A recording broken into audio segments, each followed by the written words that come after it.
Então eu queria pedir para você abrir o seu coração para aquilo que nós vamos compartilhar hoje. O título dessa palavra que eu preparei, que Deus me deu essa semana, é a graça e a santidade. Nós temos falado da graça do amor de Deus, a graça e o poder de Deus. Hoje eu quero falar a respeito da graça e a santidade nesse relacionamento que nós temos com Deus e com o mundo. Nós somos um povo que estamos no mundo, mas o mundo não pode estar em nós, amém? Nós somos o povo que estamos na arca. A arca está no mar do mundo, mas o mar não pode entrar dentro da arca. Então, lá em Romanos capítulo 6, verso 14, tem uma promessa de Deus para nós. Romanos 6,14 está escrito: porque o pecado não terá domínio sobre vós, pois não estáis debaixo da lei e sim da graça. Porque o pecado não terá domínio sobre vós, pois não estáis debaixo da lei e sim da graça. Essa é apenas mais uma das milhares de promessas que nós temos da parte de Deus, e que nós temos também da parte dele o sim.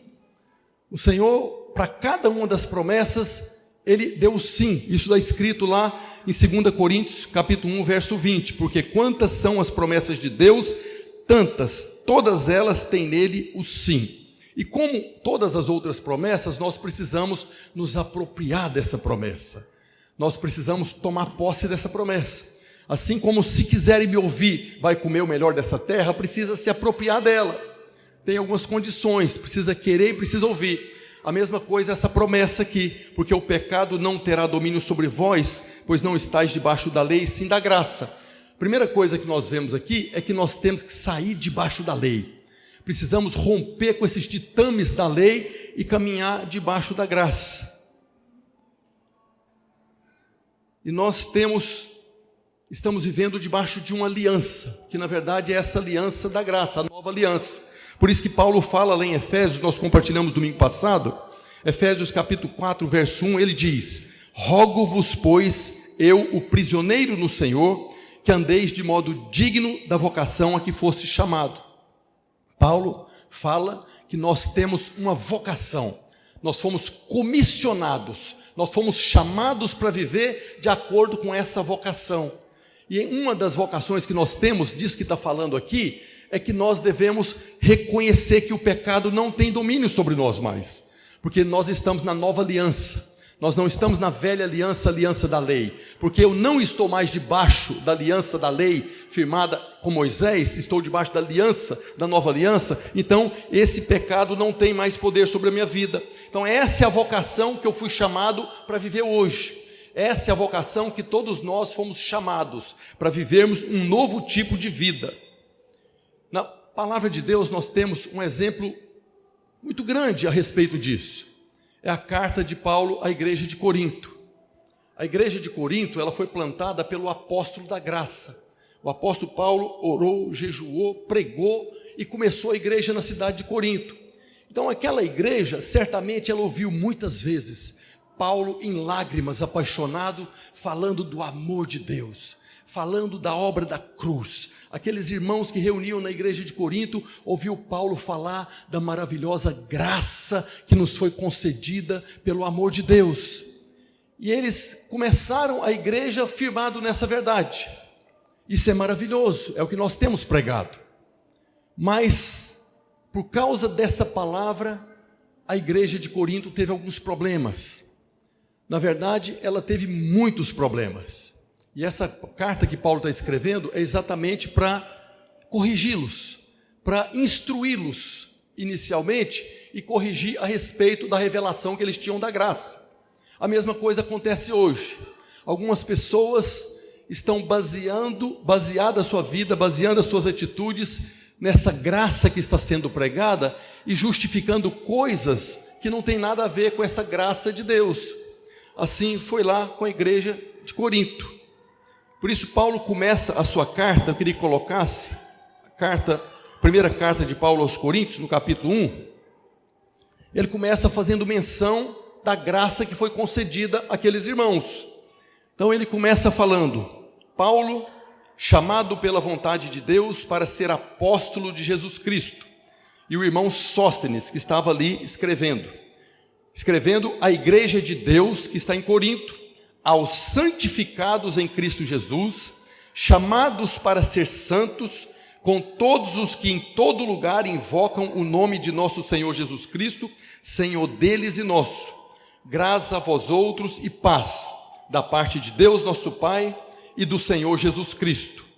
Sempre dou graças a meu Deus a vosso respeito, a propósito da sua graça que vos foi dada em Cristo Jesus, porque em tudo fostes enriquecidos nele, em toda palavra e em todo conhecimento, assim como o testemunho de Cristo tem sido confirmado em vós, de maneira que não vos falte nenhum dom, aguardando vós a revelação de nosso Senhor Jesus Cristo, o qual também vos confirmará até o fim, para serdes irrepreensíveis no dia de nosso Senhor Jesus Cristo. Fiel é Deus, pelo qual fostes chamados à comunhão de seu Filho Jesus Cristo, nosso Senhor. Do jeito que você está, feche os seus olhos, vamos orar para que o Senhor traga luz. Senhor, nós te invocamos nessa hora, invocamos a tua graça, o teu favor sobre nós, te invocamos, ó Espírito Santo de Deus, para que o Senhor nos conceda nessa noite espírito de sabedoria, de revelação, do pleno conhecimento do Senhor e da tua vontade. Oramos para que o Senhor abra os olhos do nosso coração, para compreendermos as verdades da tua palavra, em nome de Jesus. Então Paulo começa a carta falando para a igreja de Corinto o que eles eram. Ele faz menção aqui que a graça de Deus foi concedida a eles por causa do grande amor com que eles foram amados. E essa graça fez deles novas criaturas. Tudo que Paulo escreveu para a igreja de Corinto, ele faz menção também, que é para a igreja de Corinto e para todos aqueles que invocam o nome do Senhor. Então essa carta é para nós também. Então ele começa falando que essa graça fez da igreja de Corinto e de nós também, novas criaturas. Porque nós nos tornamos novas criaturas, recebemos uma nova natureza, então tem algumas coisas que fazem parte agora dessa nova condição de vida que nós temos. Que ele começa a relacionar, que ele estava escrevendo aqueles que foram santificados e chamados para serem santos. Ele está se referindo à igreja de Corinto e a nós como aqueles que já foram santificados e fomos chamados, vocacionados para sermos santos. Fala também que nós fomos enriquecidos em Cristo, em toda palavra e em todo conhecimento. E menciona também que o testemunho de Jesus, o testemunho de Cristo, tem sido confirmado. Lembra na semana passada, quando ele queria ir para Roma, para compartilhar com eles algum dom, para que eles fossem confirmados. Ele está falando aqui que os irmãos da igreja de Corinto já estavam confirmados, por isso tinha todos os dons fluindo no meio da igreja. Isso para sermos também achados irrepreensíveis no dia do Senhor. Efésios, pastor Wagner começou a mencionar aqui, bendito Deus e Pai de nosso Senhor Jesus Cristo, que tem nos abençoado com toda sorte de bênção espiritual. E continua, assim como Ele nos escolheu nele antes da fundação do mundo, para sermos santos e irrepreensíveis perante Ele.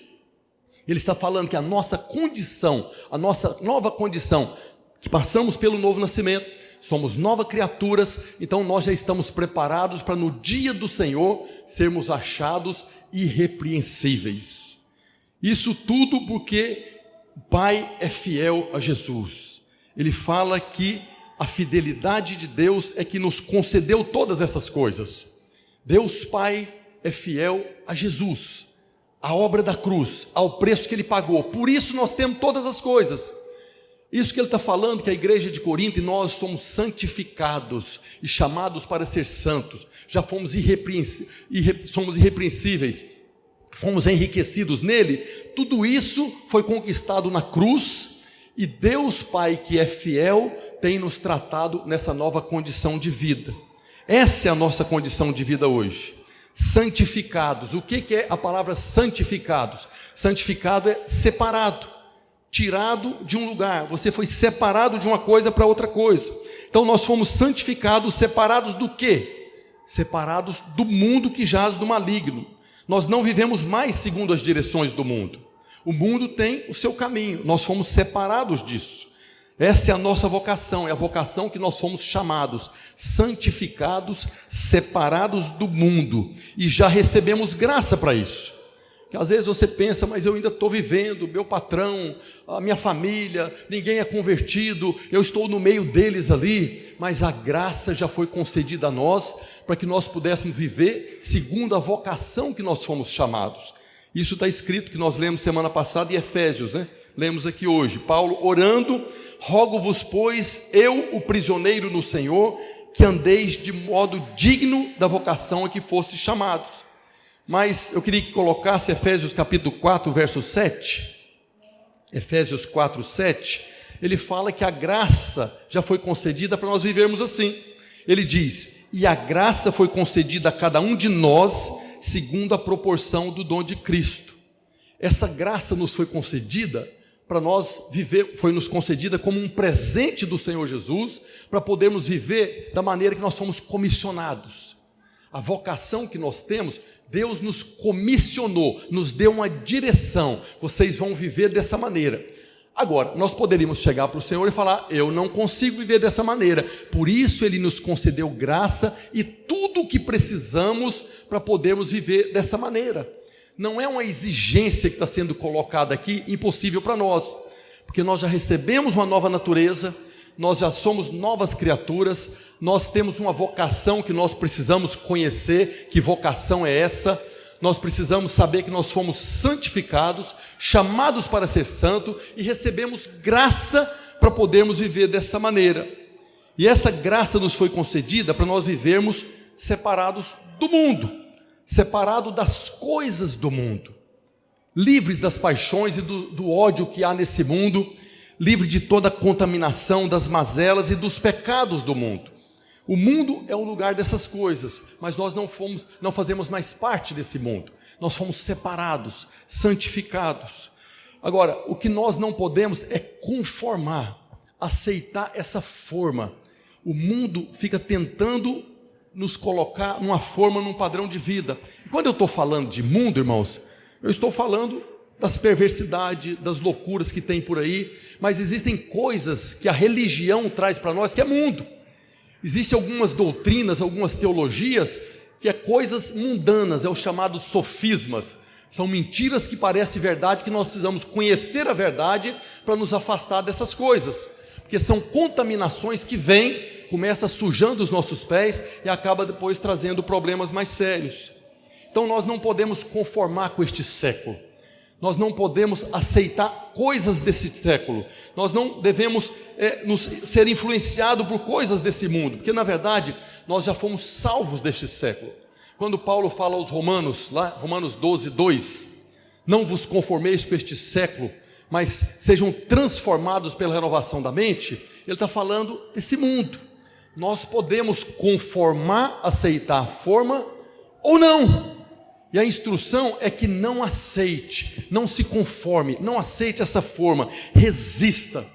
Então as coisas que há no mundo, uma lista aqui, de mentiras, traições, invejas, desprezo às outras pessoas, indiferenças, divisões, adultério, roubos, enganações, mágoas, ressentimentos, todas essas coisas pertencem ao mundo, nós já fomos separados delas, nós já fomos santificados, nós já fomos tirados desse ambiente, nós fomos vocacionados, comissionados para vivermos fora dessas coisas. Nós fomos chamados para viver uma vida diferente daquelas que o mundo vive. Nós fomos chamados para um outro estilo de vida e não fazer parte, estar associado às coisas do mundo. Por isso que Paulo fala: se nós queremos experimentar qual seja a boa, agradável e perfeita vontade de Deus, nós não podemos conformar com este século, com esse mundo. Não podemos aceitar essa forma. Por quê? Por que eu posso hoje não aceitar as coisas do mundo? Porque eu não faço mais parte. Eu já fui tirado de lá, eu tenho uma nova natureza. As pessoas do mundo não têm como sair de lá, porque é lá que eles vivem. Nós não fazemos mais parte. Então hoje eu preciso renovar minha mente, sabendo o que é mundo e o que não é mundo. Eu preciso renovar minha mente. Muitas coisas as pessoas aceitam como se não fosse problema. Algumas pecado, outras nem é pecado, mas é problema para nós, porque nós fomos salvos dessas coisas. Se eu quero experimentar a vontade de Deus, que é boa, agradável e perfeita, eu tenho que me afastar dessas coisas do mundo, porque as coisas do mundo não têm nada a ver com as coisas de Deus. A vontade de Deus, que é boa, agradável e perfeita, não tem nenhum relacionamento com essas coisas do mundo. Se eu estou vivendo, participando ou praticando coisas que o mundo coloca como padrão, eu não vou perder minha salvação, eu não vou para o inferno, eu posso às vezes até ter uma vida aqui abençoada, mas eu não vou experimentar a boa, agradável e perfeita vontade de Deus. Nós já fomos separados dessas coisas. Nós não devemos aceitar nada que é mundano. A expressão mundo às vezes não fala para você o que é a verdade, mas quando nós falamos de coisas mundanas, aí é mais fácil você entender o que eu estou falando. A vontade de Deus, que é boa, agradável e perfeita, não tem nada a ver com as coisas mundanas, porque existe o império das trevas e o reino da maravilhosa luz, o império das trevas e o reino do Filho do amor de Deus.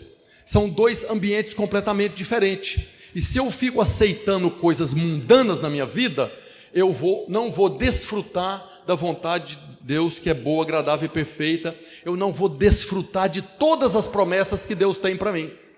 Eu vou estar limitado na minha vida cristã e no testemunho que eu posso dar para Deus. Então, na carta aos Coríntios também ele fala que foram enriquecidos em Cristo. Em nós não habita mais as misérias desse mundo. Nós já temos as riquezas de Deus. E também ele fala que pela palavra e pelo Espírito nós podemos ter sabedoria e conhecimento. A palavra de Deus, ela traz instrução para nós. Ela traz conhecimento a respeito dessa nossa vida e a respeito da vida do mundo. E ela nos dá sabedoria para tomar decisões corretas. Inclusive sabedoria e conhecimento sobrenatural através dos dons do Espírito Santo. Há situações que naturalmente eu não sei o que fazer, mas existe o dom da palavra de sabedoria, o dom da palavra de conhecimento, que vai trazer para você um conhecimento para você tomar decisões certas, rejeitando as coisas mundanas e permanecendo nas coisas celestiais. Nós precisamos ter essa revelação de que nós estamos preparados e capacitados por Deus para vivermos de acordo com a vocação a que nós fomos chamados. Nós temos uma nova natureza, irmãos. Você nasceu de novo, você é nova criatura. Isso não é um chavão, isso é uma verdade. Habita dentro de você outro espírito, não o espírito do mundo. Por isso que Paulo fala, que nós lemos também semana passada, que nós temos que esforçar diligentemente, está lá em Efésios capítulo 4, verso 3. Esforçando-vos diligentemente por preservar a unidade do Espírito no vínculo da paz. O mundo tem paz, irmãos? Você vê, o mundo está em paz? Não há paz, por quê? Porque eles não conhecem, eles não têm o Espírito que nós temos. O Espírito do Senhor está sobre nós, e nós temos que esforçar para preservar esse Espírito, esse único Espírito, para que a gente possa ter paz. Porque quando um outro espírito entra, contaminando, coisas mundanas entram, então a primeira coisa que acaba é a paz, que nós precisamos resistir, porque nós já fomos separadas dela. Então, a boa, agradável e perfeita vontade de Deus é que vivamos fora do domínio do pecado e das coisas mundanas, porque nós não estamos mais debaixo da lei, sim da graça. Por isso, esse versículo: porque o pecado não terá domínio sobre vós, pois não estáis debaixo da lei e sim da graça. Nós podemos falar esse versículo de outra maneira: as coisas do mundo não te escravizarão, porque você não está mais debaixo da lei e sim da graça de Deus. É para isso que Jesus veio. Então a graça nos libertou das cobranças e das exigências do mundo.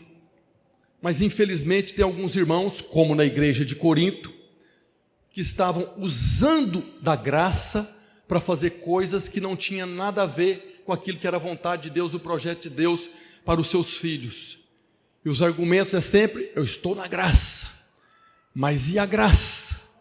Faz coisas erradas, e quando alguém vai lavar o pé para tirar a sujeira do mundo, mas e a graça? Não foi para isso que o Senhor nos concedeu a graça. Então algumas pessoas na igreja de Corinto mentia, enganava, roubava, traía, guarda ressentimento, não se preocupa em restaurar a comunhão, tudo está valendo em nome da graça. E às vezes dá outros nomes para o pecado. Pecado, Deus me livre, o pecado não tem domínio sobre mim. Mas tem algumas práticas que são pecaminosas, mas que as pessoas dão outro nome. Por exemplo, roubei não, eu só peguei emprestado. Pegou emprestado, não devolveu, não vai devolver, você roubou. Na verdade, na Constituição, na lei, não chama roubo nem furto, chama apropriação indébita. É um nome bonito para uma coisa muito ruim. Qual que é a diferença do furto, do roubo com apropriação indébita? Apropriação indébita é aquilo que você já tem na sua mão, alguém te emprestou, seu patrão colocou nas suas mãos para você executar um determinado trabalho. Você trabalha numa empresa ou você trabalha em algum lugar que tem coisas ali que você já está convivendo com elas. Aí você pega aquela coisa. Isso é apropriação indébita. Você pegou o que não te deram, é roubo. Então as pessoas falam: não é roubo não, só peguei emprestado. Ou então, não, eu peguei porque tinha muito. Porque tinha muito, lá não vai fazer falta, então eu peguei. Para Deus é roubo, você está roubando. Outra coisa, lá todos pegam, pastor, todo mundo pega, eu peguei uma porção pequena. Não vai fazer falta, não tem controle. Porque não tem controle na empresa, não tem controle aonde você vive lá, então você pode pegar. O fato de não ter controle não justifica pecado. O fato de você pegar porque tinha muito não justifica pecado.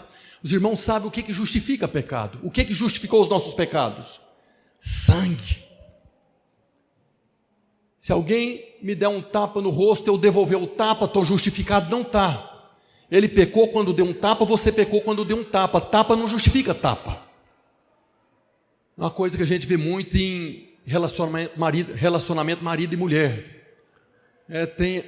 Devolveu na mesma medida. Pastor, ele falou, devolvi na mesma medida.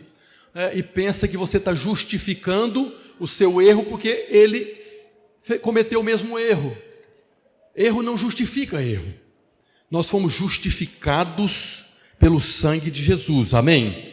A graça nos foi concedida pelo sangue de Jesus. Algumas pessoas hoje justificam: o Brasil é assim, pastor, aqui todo mundo rouba, ladrão que rouba de ladrão, tem 100 anos de quê? O que o mundo fala? Ladrão que rouba de ladrão tem 100 anos de quê? Tem uma eternidade de condenação. Ladrão que rouba ladrão tem condenação na vida dele, não tem perdão. Não é porque alguém me roubou que agora eu vou roubar dele para ser justificado. Na lei tinha alguma coisa que falava disso, mas nós não estamos mais debaixo da lei. Essas coisas todas, irmãos, são mundanas. Nós temos que ter cuidado, porque às vezes nós pegamos coisas dos outros que não são nossas e damos para outras pessoas.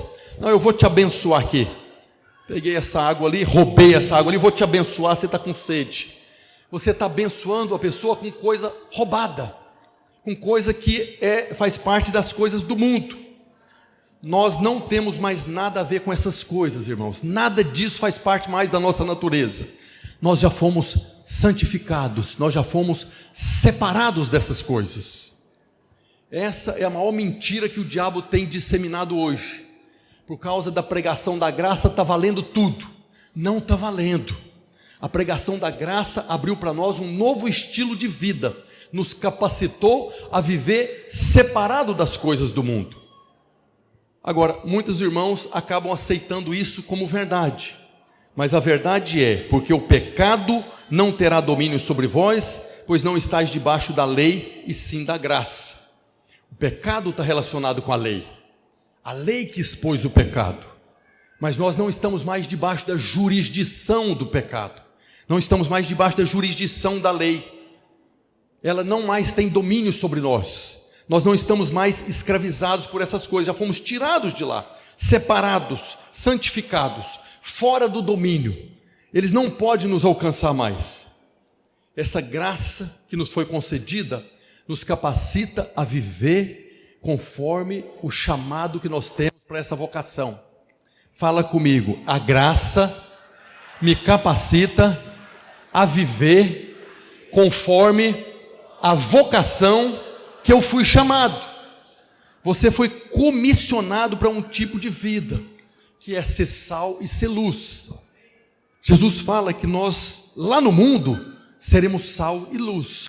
Enquanto estamos todos reunidos aqui, tudo é sal, sal não salga ninguém, porque tudo é sal. O sal dentro do saleiro não salga, o sal vai salgar aquilo que está lá fora para não apodrecer. Esse mundo vai de mal a pior, só não está pior ainda porque há irmãos que estão sendo sal. Uma das características do sal é não deixar apodrecer. Agora Jesus fala, se o sal vier a se tornar insípido, para nada mais serve a não ser para ser pisado pelos homens. Nós fomos chamados para ser sal e para ser luz. Se a luz está escondida debaixo do alqueire, debaixo do jacá, debaixo da cama, como é falado dos evangelhos, ela também não vai iluminar nada. Então, quando eu estou lá, eu tenho que ser sal. Quando eu estou lá, eu tenho que ser luz. Eu já sou sal e já sou luz. O sal é uma substância química. Sal não deixa de ser sal. Quando está falando, se o sal deixar de salgar, o sal nunca deixa de salgar, mas ele pode deixar, não porque ele foi transformado, mas porque foi acrescentado outras coisas. Pega uma porção de sal e começa a colocar areia, serragem, açúcar e vai aumentando. Ele perde o poder de ser sal. Então, quando nós estamos falando que nós vivemos do mundo e quando nós começamos a misturar com as coisas do mundo, nós perdemos o nosso poder de salinidade, de salgar. O que tira o salgado do sal é a mistura. Por isso que nós fomos vocacionados para um outro estilo de vida, para não sermos misturados. E quando eu não estou misturado, aí eu faço diferença onde eu estou. Quando a luz que há em mim brilha, aí eu faço diferença aonde eu estou. Mas se eu permito mistura, coisas do mundo, pecado e até coisas que não são pecaminosas, misturando na minha vida, eu perco o poder de salgar. E aí Jesus é duro, só serve para ser pisado pelos homens do mundo. Quando há algum tipo de escândalo com o irmão, com a igreja, o que é que as pessoas do mundo fazem? Sapateiam em cima. Quando acontece um problema com um pastor, quando acontece um problema com a igreja, o que é que o mundo faz? Zombam, escarnecem, estão sapateando. Por quê? Porque o sal se tornou insípido, parou de salgar. Nós precisamos ter cuidado com essas coisas.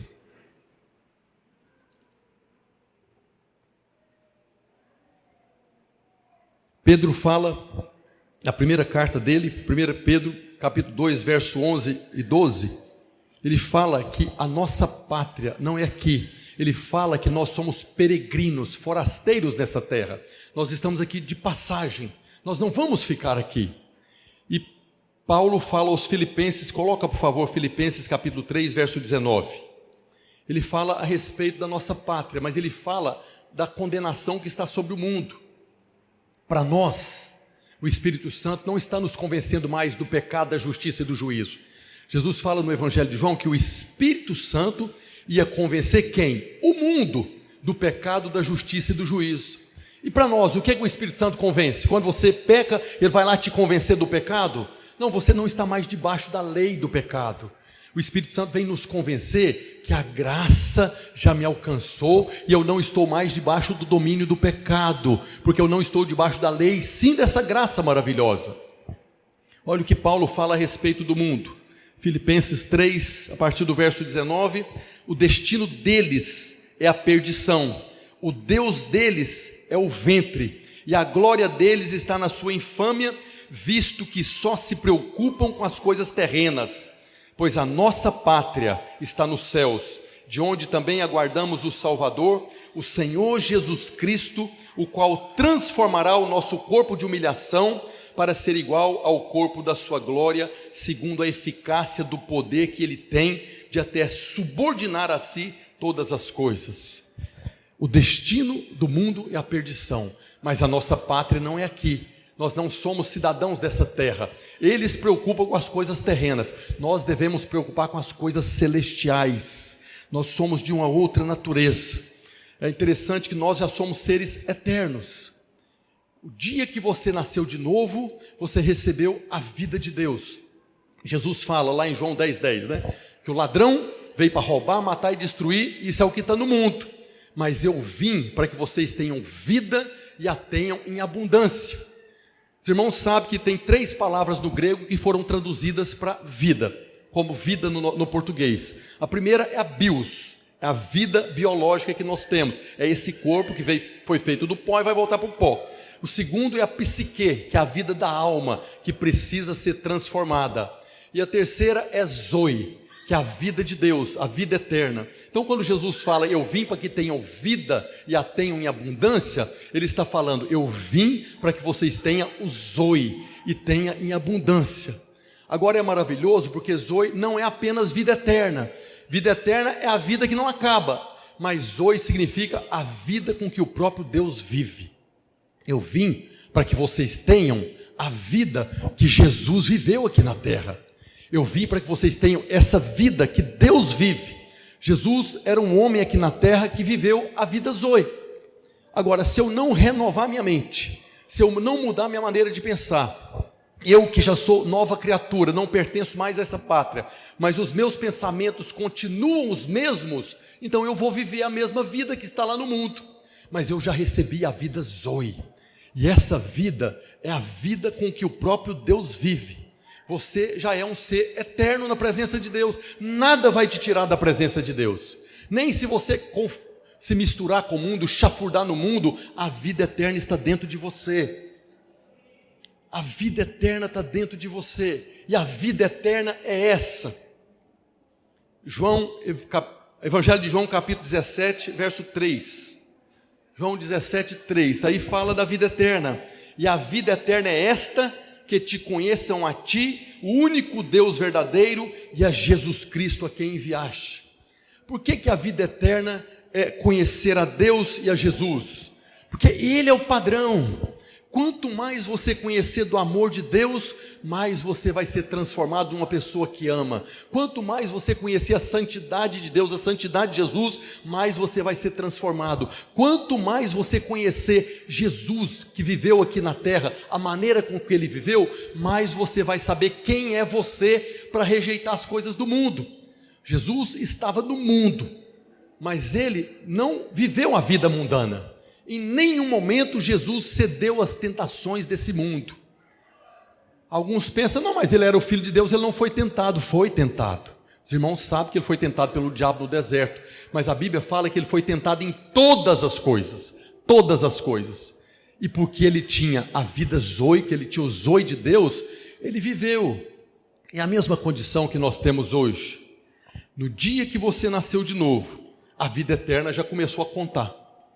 Não começou a contar porque não tem fim, não adianta contar, amém? A vida eterna é eterna, não tem fim. Agora, mais do que não ter fim, é viver a vida com que o próprio Deus vive. Essa é a vida que precisamos viver. Conhecer cada dia mais o nosso Deus, Jesus, o seu amor, a sua graça e as suas promessas. As promessas de Deus como essa, porque o pecado não tem domínio sobre você, você não vai viver mais debaixo da escravidão dele, porque você não está mais debaixo da lei. Então, quando eu conheço essa promessa, eu falo, eu preciso dessa promessa, eu preciso dela como realidade na minha vida. Então, eu não vou mais apropriar indebitamente daquilo que não é meu, eu vou devolver o que eu peguei emprestado, ou eu vou pagar o que eu peguei emprestado, já que eu vou ficar com ele. Eu não vou pegar porque todo mundo pega, eu sou luz. Se tem alguém pegando alguma coisa que não pertence a eles, eu tenho que ser luz, de ser exemplo que está errado. Eu tenho que ser luz de não aceitar as coisas desse mundo. E essa revelação de que nós somos eternos é muito importante para nós. Essa revelação de que você tem a vida com que o próprio Deus vive é muito importante. Paulo fala que o Deus deles é o ventre das pessoas mundanas, mas nós não somos dessa terra. Agora ele fala para a igreja de Corinto, na primeira carta, no capítulo 15, verso 19. 1 Coríntios 15, 19, se a nossa esperança em Cristo se limita apenas a esta vida, a essa terra, somos mais infelizes de todos os homens. Por isso que ele está falando aqui, nós olhamos para as coisas celestiais, olhamos para as coisas eternas, nós não temos que prender o nosso foco nas coisas dessa terra, porque as coisas dessa terra, o nosso Deus vai nos conceder cada uma delas que nós precisamos, basta crer e ouvir a palavra de Deus que traz conhecimento, traz sabedoria, para você desfrutar, não as coisas dessa terra, mas o melhor dessa terra. Por isso que eles foram enriquecidos em toda palavra e todo conhecimento, para não depender das coisas desse mundo. Nós precisamos de alimento, de roupa, precisamos de transporte, todas essas coisas estão aqui, mas o Senhor nos concede cada uma delas. Nós precisamos deixar as coisas do mundo para lá. Agora, pior do que tudo isso que eu estou falando, é que quando as pessoas decidem viver debaixo da escravidão do mundo, eles estão fazendo com que essa graça que nos tirou debaixo do domínio do pecado se torne vã na vida deles. A graça foi concedida a cada um, mas eu continuo vivendo com a minha mentalidade antiga. Alessandro falou, precisamos renovar nossa mente. Eu preciso renovar para não viver com a mentalidade antiga, porque enquanto eu não renovar minha mente, a graça é vã na minha vida. Você pode pensar, pastor, tudo bem, ué, Deus me deu uma graça, eu não vou usar graça, então está tudo bem. Pois é porque você esquece que essa graça que nos foi concedida foi comprada. Foi comprada e pago por um preço muito alto. A graça que nos concedeu, o dom de Cristo, para vivermos segundo a vocação que fomos chamados, custou caro. Deus levou milênios para providenciar salvação dessas coisas. Uma das coisas que nós fomos salvos é essas coisas do mundo. Nós fomos tirados de lá, fomos santificados para não participarmos mais dessas coisas. Essa salvação custou preço de sangue. Por isso que aquele que se associa com as coisas do mundo, que vive essa vida que não é de acordo com a vocação que foi chamada, você está negligenciando a graça e o preço que foi pago. Talvez um outro espírito está falando no seu ouvido, mas então essa graça não serve para nada. Como que não serve, querido?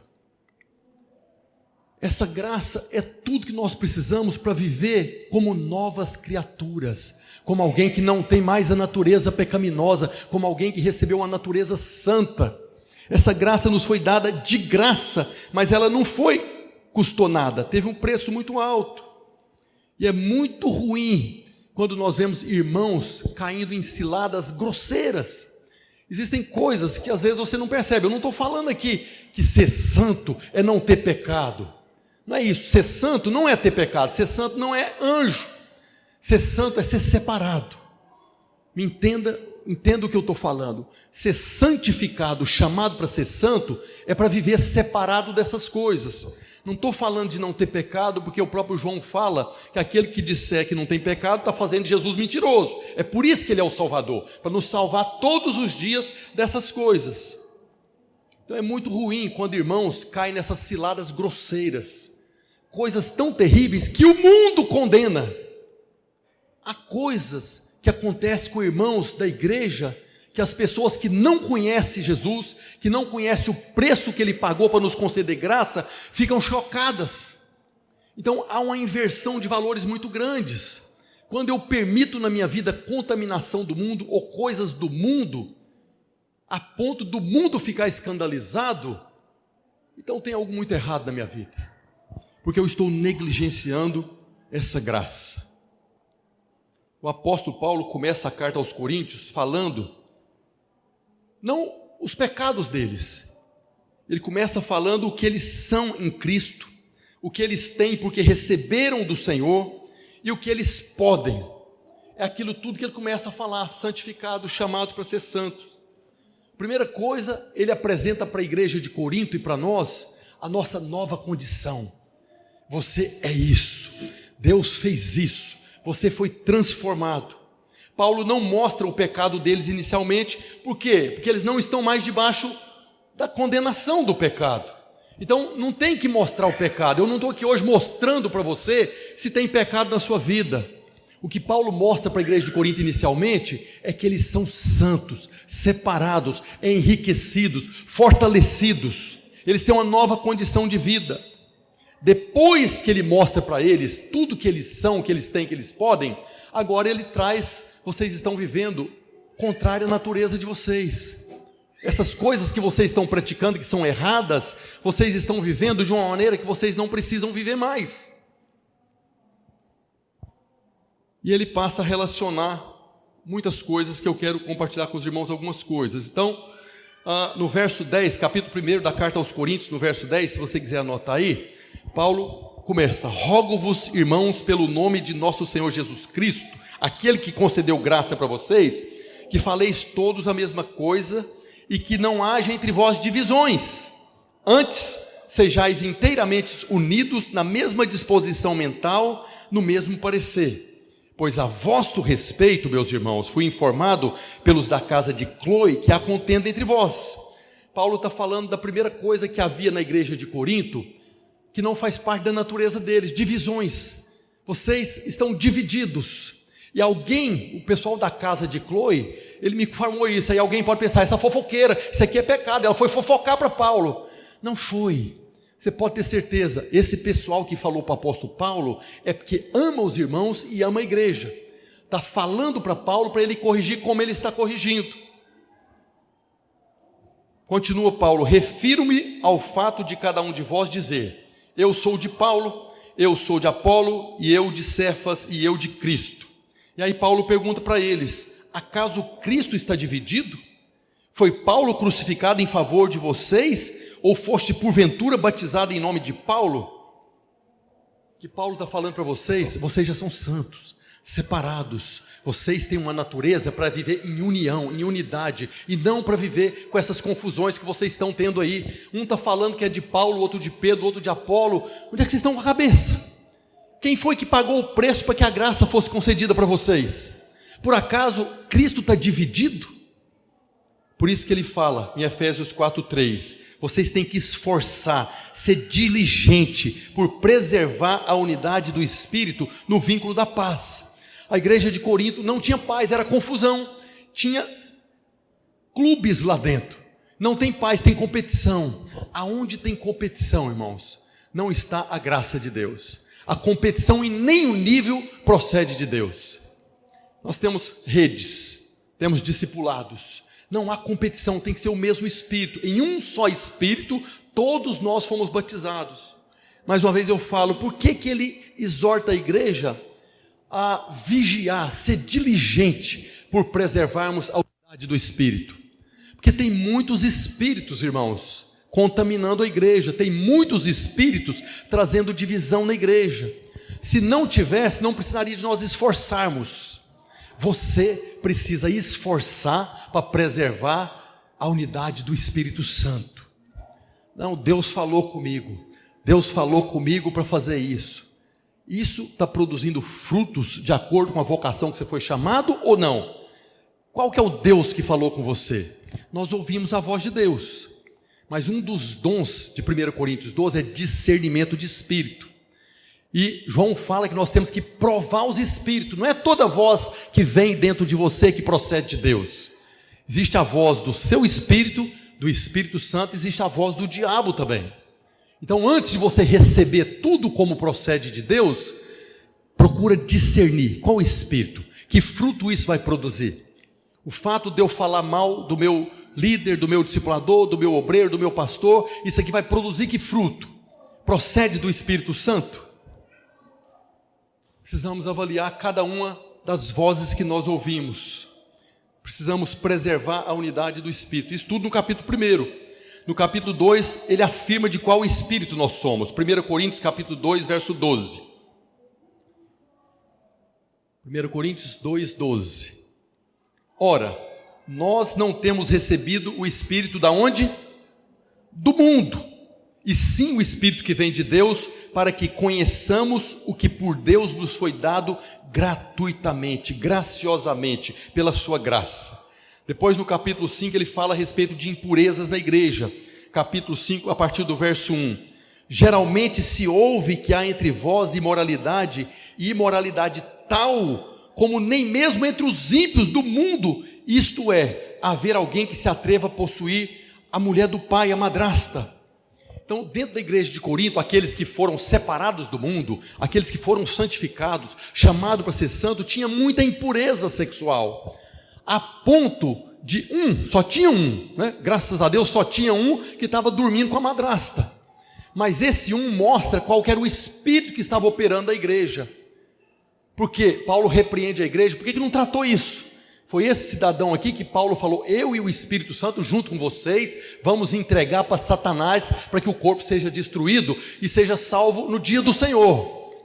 Tamanha imoralidade que estava tendo ali no meio dos irmãos que foram separados, chamados para ser santo, enriquecido em Cristo, fortalecido, tinha tudo da parte de Deus, estava vivendo num ambiente desse aqui. Na verdade, a igreja de Corinto, se fosse nos dias de hoje, ninguém considerava como igreja.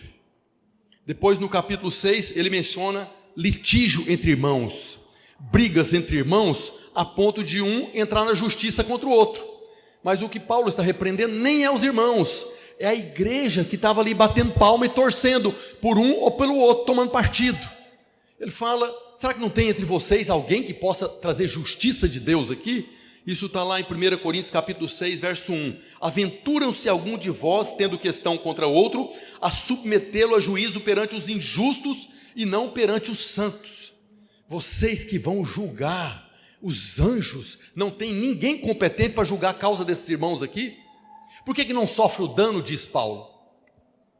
Então tinha tantas outras coisas, irmãos: sensualidade dentro da igreja, impurezas nos casamentos, com adultério, homens tendo relações sexuais com prostitutas cultuais em templos pagãos. É a graça. Existiam templos pagãos lá da deusa Afrodite, que hoje é Pombagira, aonde as pessoas adoravam aquela entidade, tendo relação sexual com prostitutas cultuais.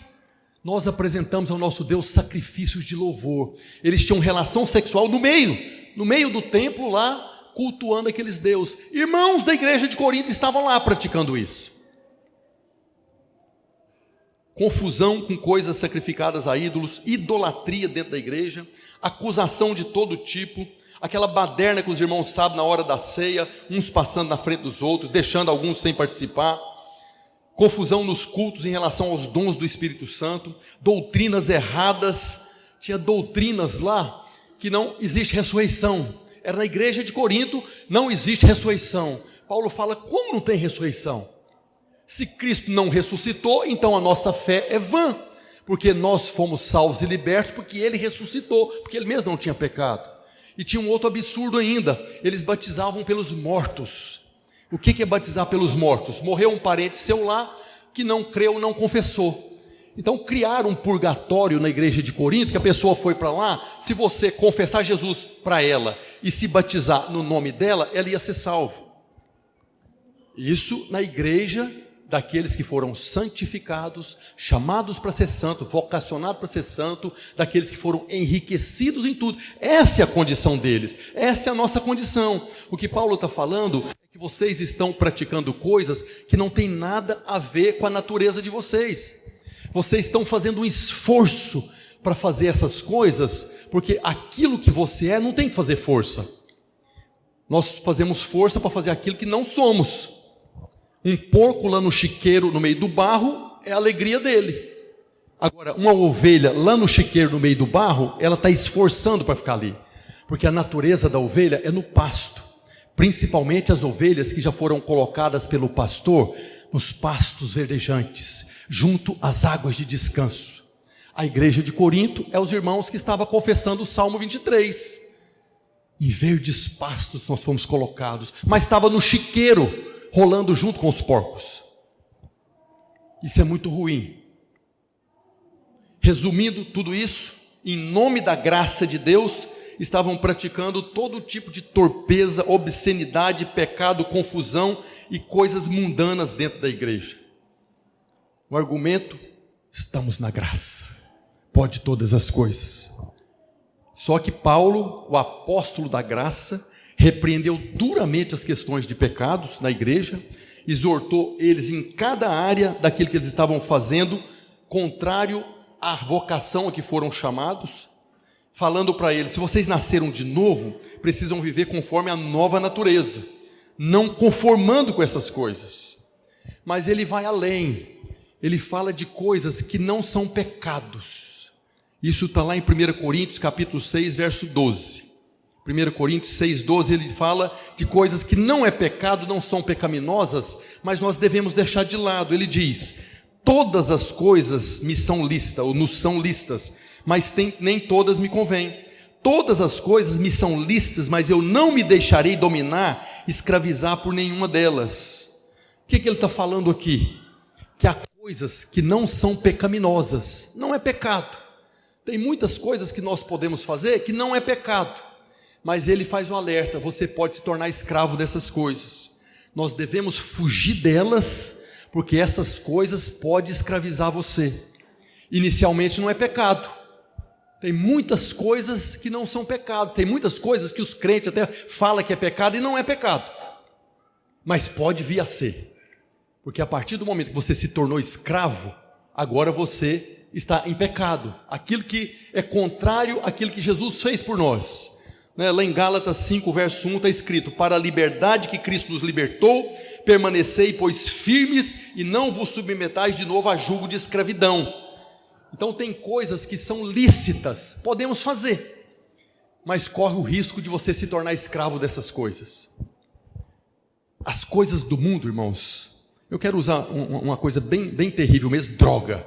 Todo mundo sabe que droga é um mal, aquilo é do inferno, aquilo tem destruído famílias, pessoas. Todo esse crime que acontece na cidade aqui, assassinatos, é por causa da droga. Mas por que as pessoas usam droga? Porque no momento que estão usando, tem algum tipo de prazer ali. Porque se não tivesse algum tipo de prazer, eles não estariam usando. Então as coisas do mundo, se você for permitindo se aproximar delas, é como um pastor me falou uma vez: tem uma coceirinha gostosa, e você vai chegando, de repente você está preso ali. E aí, para a liberdade que Cristo te libertou, perdeu o poder, porque você continuou escravo agora. Que nós precisamos nos afastar dessas coisas. Então tem coisas que não é pecaminosa, mas acaba se tornando. E o mundo tem a sujeira. Jesus falou claramente a respeito dessa sujeira, que nós temos que lavar os pés uns dos outros, para que o irmão não seja enredado, não passe uma rede e venha prender ele com as coisas do mundo. Por isso tem coisas que, apesar de não ser pecado, apesar de ser lícita, não convém. Por quê? Porque contamina, influencia, apaga a nossa luz, faz com que o sal se torne insípido. Cada porçãozinha do mundo que entra na nossa vida está tirando o poder de salgar de nós. Nós somos esse povo que temos uma vocação, que fomos chamados para ser sal, para salgar, para arder, para curar, para purificar, para desinfetar. Esse é o sal que nós temos que ser. Nós não precisamos mais ficar debaixo do domínio dessas coisas. Nós temos que cuidar para não nos tornarmos escravos dessas coisas. Por quê? Porque o pecado e as coisas do mundo não terá domínio sobre vós, pois não estáis debaixo da lei, e sim da graça. Em relação ao preço que foi pago por essa graça maravilhosa, na carta aos Efésios, no capítulo 5, Paulo faz uma analogia ali que é muito importante para nós. Aparentemente ele está falando do relacionamento de marido e mulher, do homem, o marido e a esposa, do homem e da mulher. Logo depois que ele fala: não vos embriagueis com o vinho, no qual há dissolução, mas enchei-vos do Espírito Santo. A primeira coisa que ele fala: a mulher seja submissa ao marido como ao Senhor. O marido ame a sua mulher como Cristo ama a igreja. Mas lá no verso 32, coloca por favor, Efésios capítulo 5, verso 32, depois que ele dá uma aula a respeito de casamento, ele fala o seguinte: grande é este mistério, mas eu me refiro a Cristo e a igreja. Ele não está falando de casamento prioritariamente, ainda que nós aplicamos, porque é verdade isso, mas ele está falando de Cristo e a igreja. Olha o que está escrito a partir do verso 25, Efésios capítulo 5, a partir do verso 25: marido, amai vossa mulher, como também Cristo amou a igreja. Cristo amou a igreja e a si mesmo se entregou por ela, para que a santificasse, tendo-a purificado por meio da lavagem de água pela palavra, para apresentar a si mesmo igreja gloriosa, sem mácula, nem ruga, nem coisa semelhante, porém santa e sem defeito. Por que Cristo se entregou pela igreja? Porque amou. E porque Ele amou, Ele se entregou para quê? Para que a santificasse, lavando pela água, para que apresentar ela a si mesma igreja gloriosa, sem mácula, nem ruga, nem defeito, porém santa. Eu olhei o significado de cada uma dessas palavras. O Senhor se entregou à igreja, se entregou por você, se entregou por nós, se entregou para que a igreja fosse a noiva dele. Se entregou por quê? Porque Ele amou. E porque Ele amou, Ele se entregou para santificá-la. A palavra no grego que foi traduzida para santificar-se é agiazo ou agiazo, que significa separar das coisas profanas e dedicar a Deus. Cristo se entregou à igreja porque amou, para separar ela das coisas profanas, dedicar as pessoas a Deus, para apresentar a si mesmo igreja gloriosa. A palavra gloriosa aqui é endoxos, que significa ter em grande estima, alta reputação. O Senhor está falando que Cristo entregou pela igreja para que ela fosse reconhecida como alguém que tem uma alta reputação, a melhor reputação. Depois fala para apresentar a si mesmo sem mácula nem ruga. Mácula, a palavra é espilos, que significa sem mancha, sem deformidade moral. O Senhor se entregou por nós para que não houvesse enfermidade moral, deformidade moral. E depois a palavra ruga é rutes no grego. Primeiro significado é ruga. O Senhor se entregou pela igreja para que ela não tivesse rugas de sofrimento, ruga de tristeza. E o segundo significado da palavra rutes é impureza, sujeira e desonra. O Senhor se entregou para que a igreja fosse apresentada sem sujeira, sem impureza, sem desonra. E por último, fala para apresentar santa, separada do mundo e sem defeito. A palavra sem defeito é amomos, que significa moralmente irrepreensível. Cristo se entregou pela igreja, porque amou, para fazer dela igreja gloriosa, que não tem ruga nem mácula, mas vai apresentar ela santa e moralmente repreensível, sem nenhuma imoralidade. Esse foi o propósito pelo qual se entregou pela igreja, para que desde já, nós que somos eternos, Ele possa operar em nós e através de nós, para sermos transformados, santos, santificados, sem mácula, nem ruga, sem defeito. Quando eu me rendo ao Espírito Santo, para que Ele opere em mim e através de mim, eu estou contribuindo para que a graça que me foi concedida não se torne vã, e eu seja apresentado junto com a igreja, santa, sem defeito, sem ruga, nem mácula, nem nenhuma impureza das coisas do mundo. Igreja gloriosa, o Senhor está acrescentando glória, moral, alta reputação, santidade, e não o contrário. Isso é o que nós somos. Só temos que viver de acordo com a nossa natureza, colaborando com o Espírito Santo. Essa semana, visitando a irmã, ela usou uma palavra que Paulo usa. Nós somos colaboradores de Deus, colaboradores na obra que Ele está realizando em mim e através de mim. Nós somos colaboradores, nós já temos natureza para isso. Nós não precisamos de esforço para viver conforme aquilo que nós já somos. Essa ministração de hoje, o apelo, não é para você olhar para você, não é para você avaliar o quanto você tem falhado, o quanto você tem feito coisas erradas. Não foi para isso que Paulo escreveu aos Coríntios. É para você olhar no espelho e contemplar a face de Cristo, porque isso é o que você é. A pregação de Paulo não é de condenação. A pregação de Paulo é a pregação do Novo Testamento, da Nova Aliança. Quando ele estava pregando para a igreja de Corinto, não era condenando eles, porque não há mais condenação nem culpa. Então o apelo hoje para você é para olhar para o espelho e enxergar quem você é em Cristo. Não é para você avaliar o quanto você tem entristecido Deus. Deus não está triste com você. Apesar de qualquer coisa, Ele está satisfeito, porque quando o Pai olha para você, Ele não vê você mais, porque não mais você vive, mas Cristo vive em você. Quando o Pai olha para você, Ele vê Cristo. É por isso que nós já temos a nova natureza para viver de acordo com aquilo que nós somos. O apelo hoje é para você olhar para o espelho e contemplar a face de Cristo, o quanto Ele é maravilhoso, o quanto Ele é santo, o quanto tem poder. Quanto mais você contemplar a santidade do Senhor, mais você vai ser santificado. Quanto mais você contemplar o poder na face de Cristo, mais você vai fluir no poder. Quanto mais você contemplar a glória, de glória em glória, você vai ser transformado na imagem dEle, se afastando das coisas do mundo, rejeitando as coisas do mundo. A unidade do Espírito que Paulo fala, não é apenas para nós, é o mesmo Espírito que operou em Jesus.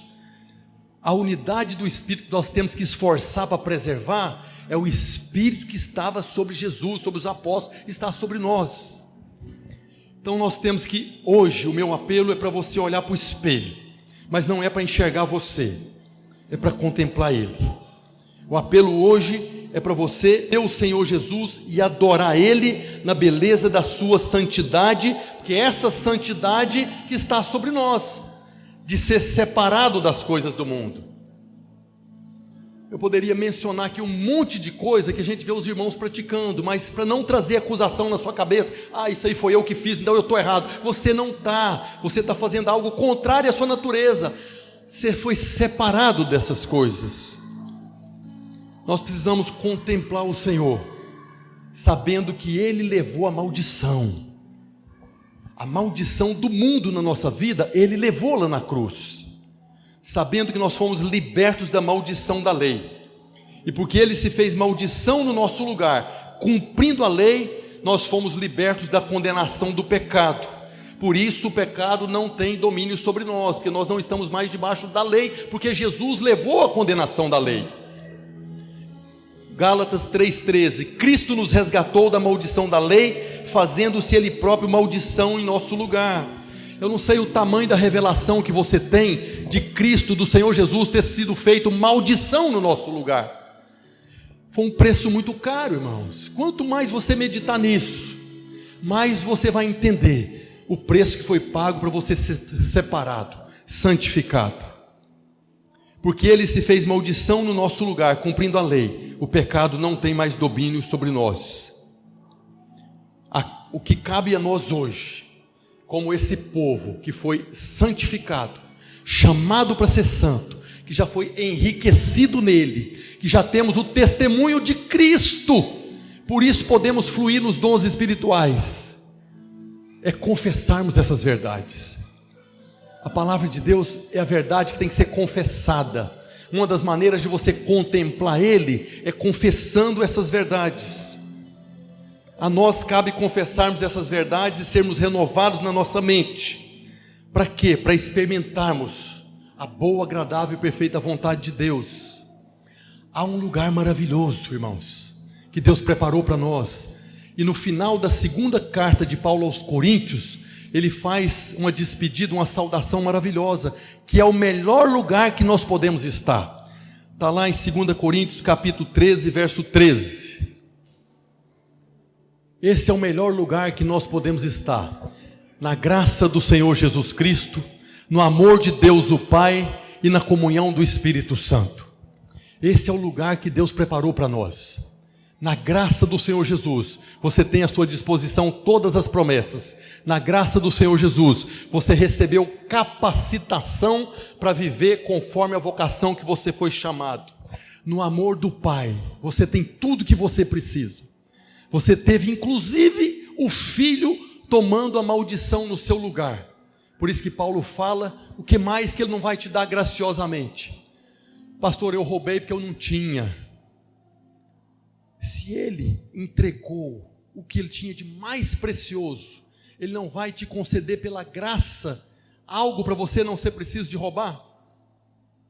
A comunhão do Espírito Santo, é Ele que nos conduz a toda a verdade, é Ele que nos dá sabedoria e conhecimento para vivermos uma vida próspera, abençoada. Eu queria convidar você a ficar de pé. e fechar os seus olhos. Esquecer você. Hoje não é para você avaliar o que você tem feito de certo ou errado. Alguns irmãos ficam avaliando, isso é certo, isso é errado. Isso pode, isso não pode. Pastor, isso pode, isso não pode. Isso é a árvore do conhecimento do bem e do mal. Nós não andamos pela árvore do conhecimento do bem e nem do mal.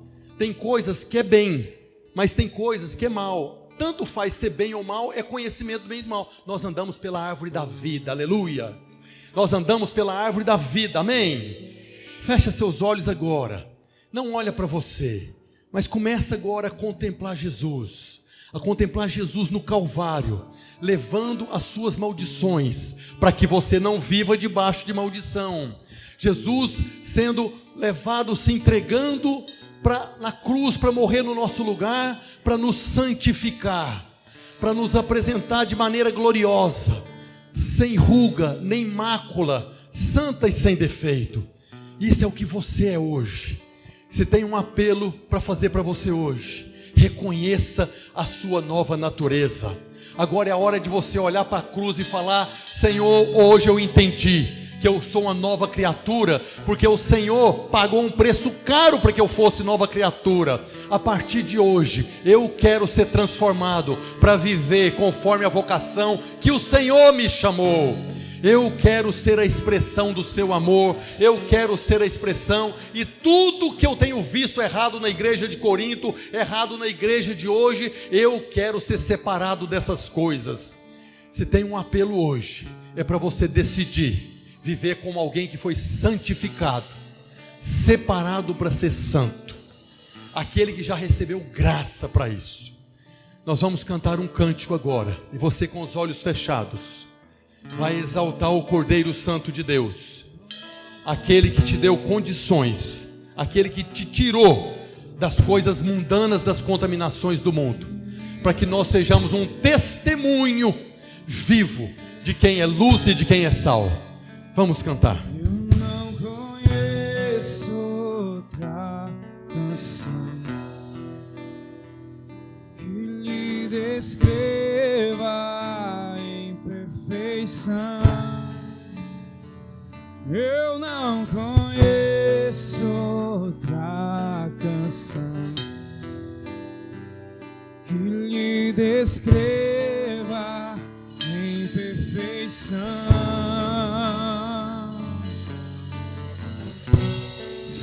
Santo, Santo,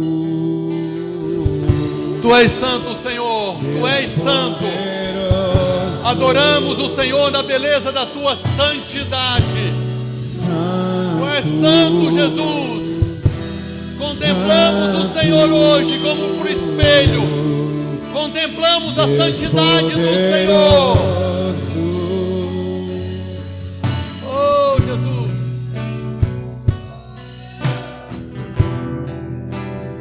Oh, Jesus, Tu és santo, santo, santo. A Tua santidade transborda e nos alcança. Conheço outra canção. Santo é o Senhor. Santo é o que Senhor. lhe descreva em perfeição. Eu não conheço outra canção que lhe descreva em perfeição. Santo, Levante as suas mãos. Santo, Contemple o Senhor. Deus poderoso, Oh, a glória do Senhor enche a casa. Santo, A casa se enche de fumaça. Santo, Santo, santo, santo é o Senhor Deus dos exércitos. poderoso, Santo, santo, santo é o Senhor dos exércitos. Santo, Deus poderoso, Santo, Santo,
Deus poderoso,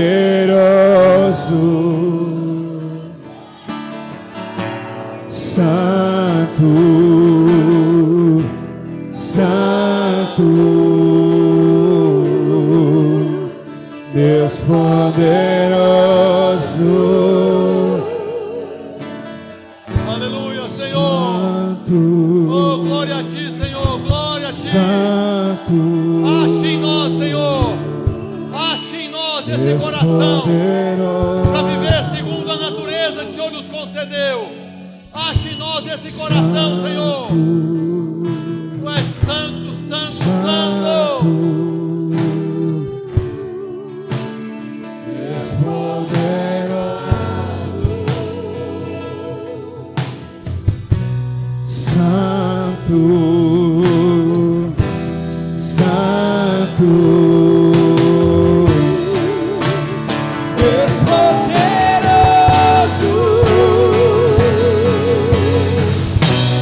Santo, Santo, Deus poderoso,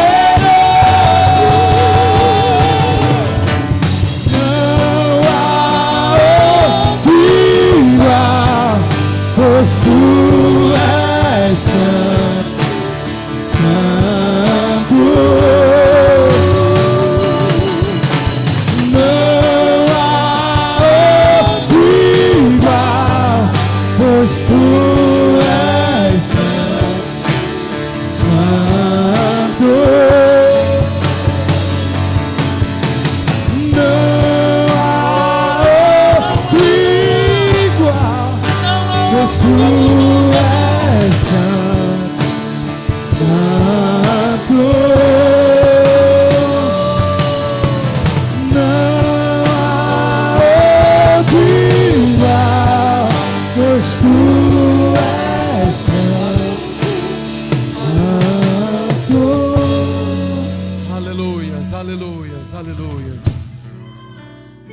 Queridos, que a graça do Senhor Jesus Cristo, o amor de Deus o Pai e a comunhão do Espírito Santo seja sobre a sua vida em todos os momentos, te abençoando, te capacitando a viver da vocação que você foi chamado. Eu oro para que essa semana você veja o resultado de você ser sal e ser luz aonde você está. Deus abençoe os irmãos. Dá uma salva de palmas para o Senhor. Ele é poderoso, poderoso, poderoso. Pedir para você, se você tem testemunhos ou vai ter testemunho essa semana, escreve, traz para nós semana que vem. Nós vamos separar e vamos compartilhar testemunho para a edificação da igreja. Tenha uma semana abençoada. Cumprimenta o irmão que está do seu lado, abençoa a semana dele, declarando vitórias, santidade. Aleluia.